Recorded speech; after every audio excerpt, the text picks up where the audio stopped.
నమస్తే అన్న. మీ పేరు?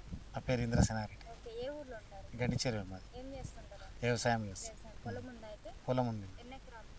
3 ఎకరాలు. ఓకే. రైతు భరోసా డబ్బులు పడ్డాయా? పడ్డాయి. పడ్డాయా? ఎంత పడినాయా? అంటే ఇంతకుముందు వచ్చినాయి కానీ మొన్న ఎకరం అట్లా వచ్చినాయి. ఓకే. ఈసారి ఏం వేశారు పంట?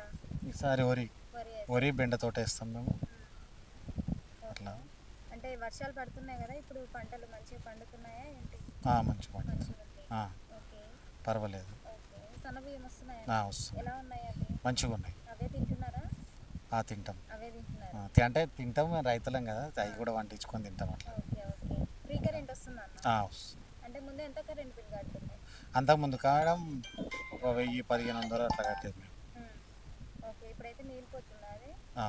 ఇప్పుడైతే మిగులుతుంది, ఏం కట్టట్లేదు. ఏమంట ఓకే. ఫ్రీ బస్ పెట్టారు కదా మహిళలకి, మీ ఇంట్లో వాళ్ళు వెళ్ళేసి వెళ్తారు, మా మిస్సెస్ వాళ్ళు కూడా వెళ్తున్నారు. ఓకే. అంటే ఎంత ఛార్జెస్ మిగులుతుందని చెప్పుకోవచ్చు?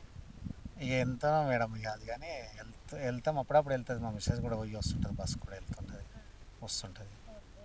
రేవంత్ రెడ్డి పరిపాలన ఎలా ఉంది? పర్వాలేదు, మంచిగా పర్వాలేదు, మంచి. ఓకే. అంటే ఈ పథకాలన్నీ మంచిగావేనా? మంచిగానే ఉన్నాయి కదా మేడం, మంచిగానే పెట్టింది. Subscribe us and press the bell icon for more interesting updates.